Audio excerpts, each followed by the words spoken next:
Shanji had been married to Zhuo Zhi Shu for 4 years. Throughout this arranged marriage between two wealthy families, her husband had spoiled her into becoming increasingly capricious and demanding. She had grown accustomed to bossing him around and making endless requests, never once suspecting that all of this might be an illusion. One evening during a dinner between Zhuo Zhi Shu and his friends, Shenji accidentally overheard their conversation. A friend remarked on Zhuo Zhi Shu's cunning strategy, using 4 years to spoil Shenji completely so that when their 4-year contractual marriage ended, she would be unable to adapt to the outside world and would become utterly submissive to him. They joked that with only 3 months left on the agreement, Shenji would surely be crying her eyes out. These words struck Shenji like a bucket of ice water. She suddenly became well-behaved. She recalled her original self. Shenji had been meticulously groomed by her father to be the perfect pawn for a business alliance. Gentle, sensible, well-mannered, beautiful, obedient, and incapable of resistance, she was considered the most suitable marriage candidate in everyone's eyes. Her one and only act of rebellion was when she snuck away to a rooftop during a banquet and met Zhuo Zhi Shu. He said to her, "Would you like to enter into an arranged marriage with me? You can name any condition." Boldly, Shenji proposed, "Let's try it out for 4 years, and if it doesn't work we can divorce amicably." Zhuo Zhi Shu agreed. After their marriage, he encouraged her to be willful, to throw tantrums, to make unreasonable demands, slowly spoiling her into the person she was today. He had said, "You're my wife, so you can whine, act spoiled, lose your temper at me, and make unreasonable demands. You can ask me to do anything." In retrospect, it was all part of his plan to make her so useless, so spoiled and willful, that she would have no choice but to cling to him. Upon discovering this truth, Shenji decided to stop her downward spiral. She resolved to revert to her former gentle and considerate self before the divorce, hoping for a dignified exit. She stopped urging Zhuo Zhi Shu to reply to her messages, stopped constantly disturbing him, stopped throwing tantrums, and treated all his actions with cold, polite distance. Zhuo Zhi Shu immediately sensed the change in his wife. First, he frantically typed in his group chat with his brothers, "Who the hell changed my wife's keyboard settings?" Then he wailed, "My perfectly fine wife. Why has she suddenly become so nice? Now everyone in France will be lining up to covet her." He even began to fear that her newfound gentleness would attract a swarm of suitors, especially her childhood friend Fuzan, who had always harbored feelings for her. Shenji, however, was unaware of, or perhaps no longer cared about, Zhuo Zhi Shu's anxiety. On the anniversary of her mother's death, Zhuo Zhi Shu accompanied Shenji to the cemetery and then to her father's house for dinner. Shenji's father witnessed his daughter bossing around her husband and severely warned her, "No man will ever like the person you've become." He reminded Shenji that the only reason Zhuo Zhi Shu had wanted her in the first place was because she had been groomed to be the perfect domestic wife, and that if she continued down this path, she would eventually be discarded. If her divorce affected the family business, she would be disowned. Her father's words only deepened Shenji's belief in Zhuo Zhi Shu's plan to leave her with nowhere to go, forcing her into permanent obedience. At the dinner table, Shenji acted aloof, serving herself soup and refusing Zhuo Zhi Shu's attentive care. When a bit of soup splashed onto her hand, he anxiously pulled her to the sink to rinse it. Shenji only offered a cold apology, "Sorry for the trouble," leaving Zhuo Zhi Shu stunned. Shenji began to intentionally distance herself and inadvertently noticed more clues. When she went to Zhuo Zhi Shu's company to deliver a new phone, she overheard the female employees in the bathroom gossiping that Zhuo Zhi Shu had been frequently calling some woman. Then she saw an assistant carrying in a cardboard box from a women's brand, and Zhuo Zhi Shu hurriedly claimed it was misdelivered. His phone rang shortly after. and Shenji could vaguely make out a woman's voice on the other end. He answered perfunctorily and hung up.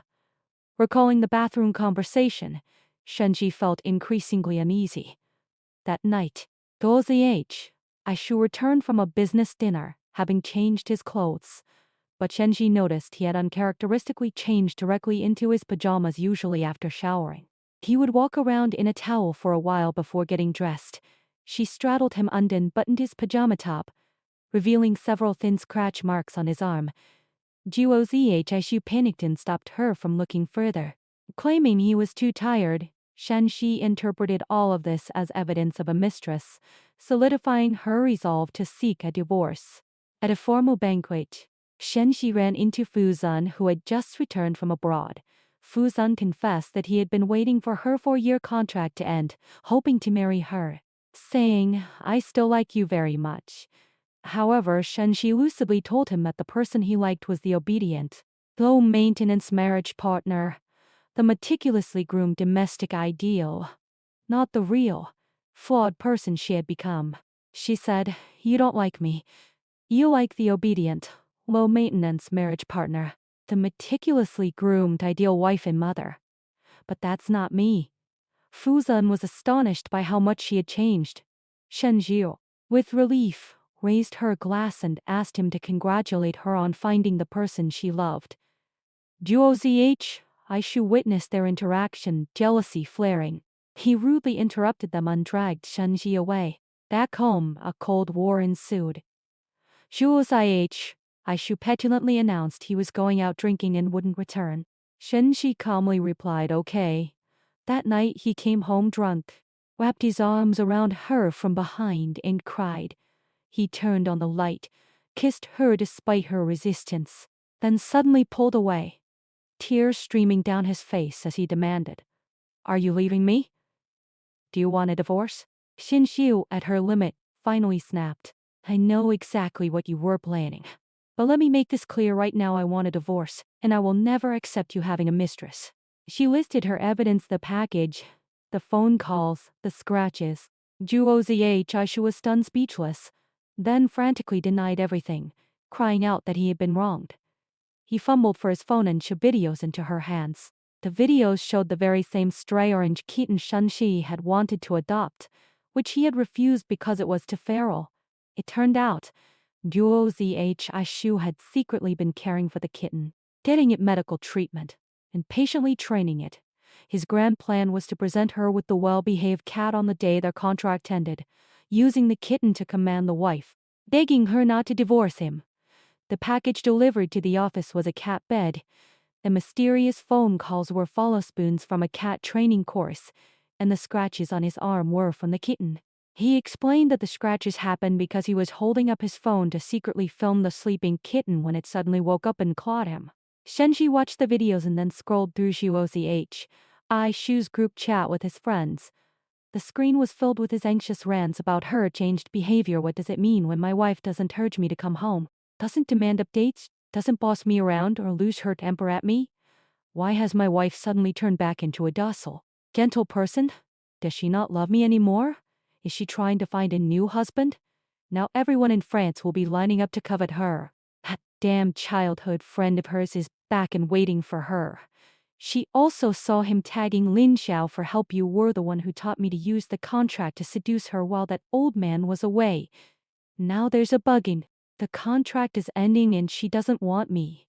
Come give me after-sales service, or I'll give you a negative 5-star review." Shenji didn't know whether to laugh or cry. She finally understood that she had been wrong all along. Aishu never intended to hurt her. The taming they had talked about in the restaurant that day wasn't about her at all. It was about the kitten. Aishu took Shenji to see the kitten. The kitten was being kept in the house they had lived in when they first got married. It had become gentle, wasn't afraid of Shenji, and meowed as it circled her feet. Aishu proudly explained that he had lined the kitten's bed with Shenji's pajamas so it would know she was its mother. Shenji crouched down to pet the kitten's head, utterly delighted. But Aishu turned away, blocking her, and huffed, "No way. You don't even want me anymore. so of course the child belongs to me. I'm never remarrying. He then started putting on a show for the kitten. Mommy doesn't want daddy anymore, so you'll just have to be a single parent cat. It's okay? Daddy will wait alone for the rest of his life and will never find you a stepmother. Nishi rolled her eyes in exasperation, snatched the kitten from his hands, and announced she would name it Shan Jiao Jiu, taking her surname. Jiu Zhishu immediately winced. Why does it get your surname? I want one too. I want to be called Shuntu. I chew, and you have to take care of me for life. With a misunderstanding completely resolved, the two embraced and cried. For the first time, Shanxi openly said, I love you. She explained, a kitten's purr means, I like you, but humans don't purr. So we have to keep saying, I love you, to express our feelings. Juo zhi shu I love you. He responded with equal tenderness, I love you too, my wife. But my love didn't begin at that banquet. It began even earlier. 3 years ago in a restaurant, when you bumped into me with red eyes as you walked past me. Nia remembered that was the day she first met her stepmother-to-be. Her father had announced he was marrying that woman and demanded that Shinji call her mom. She refused. Her father slapped her. She ran out of the private room, disregarding all etiquette, and bumped into someone.